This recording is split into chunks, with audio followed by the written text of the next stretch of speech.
So today we're doing an unboxing on a custom 29 knives Balisong. And shout out to Hattie707 for hooking me up. So let's see what it's all about.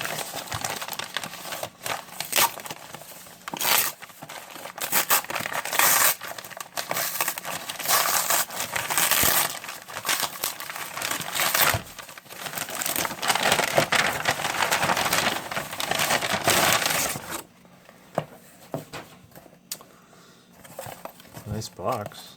It's a little bit larger than your typical BRS box or HOM box. Let's get a comparison here. So, pretty big. All right. Let's see what's inside.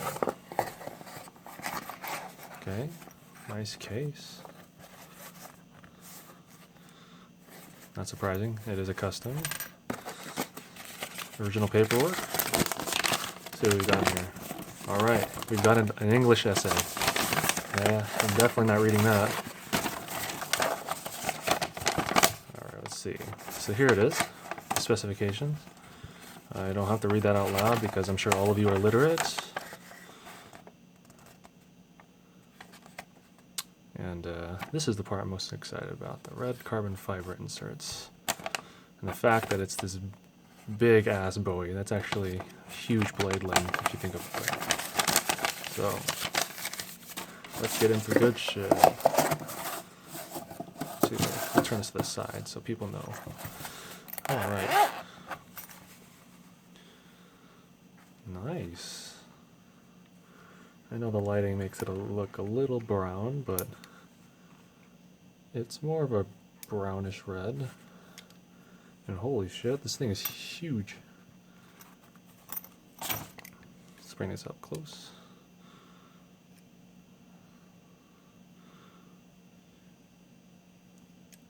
Take a look around. Nice horn design. Really liking that crescent stuff. It has the hidden pins, if you can tell.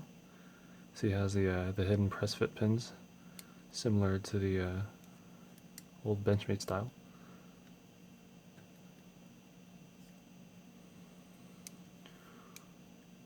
Interesting that he uses such short tang pins for such a large knife. But then again, it's not like anyone's doing power aerials with this. Well, I will.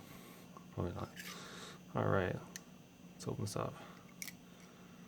Holy shit. Take a look at that blade. There's still oil on it. It's nice of them.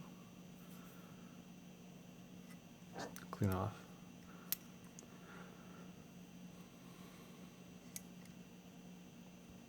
So this is a channel titanium Balisong. Let's get some quick dimensions in here. The knife comes in at, whoops, you can't even see the ruler because I'm an idiot.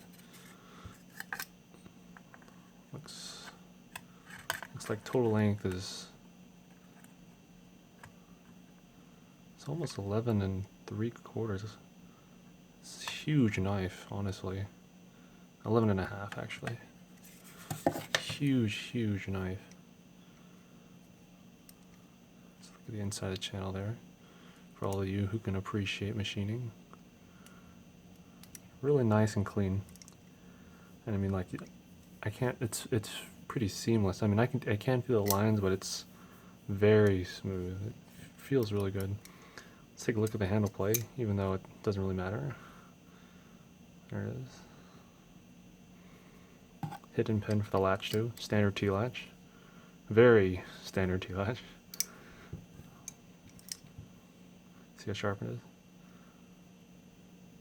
Pretty average. Nothing special.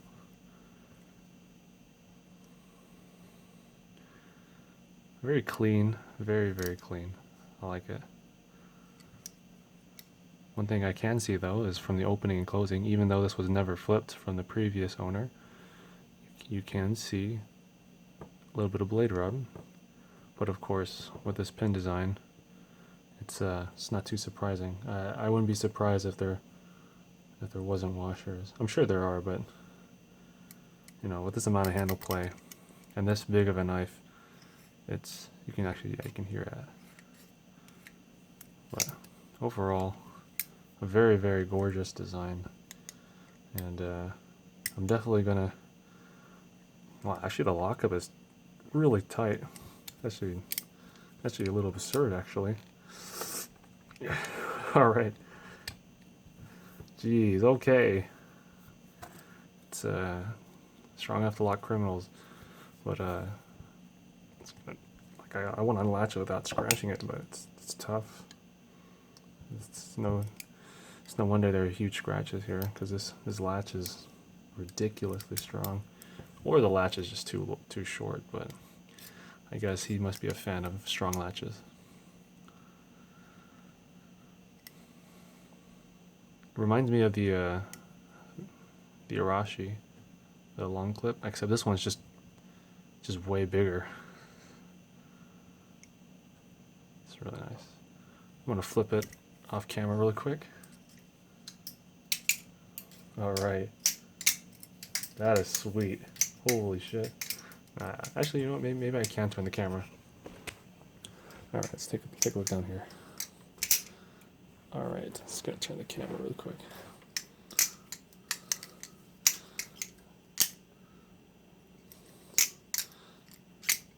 I'm looking through the camera, so if I end up slicing off my finger, then this would be not a good idea. Oops, long sleeves. Well, this is actually really scary, because I don't want to damage it, and I also don't want to slice off a limb. This thing is really badass, and I definitely plan on flipping the shit out of it. I actually waited 3 months for the guy to drop his prices, and nobody picked it up, so all mine. Thanks for watching, guys. See you later.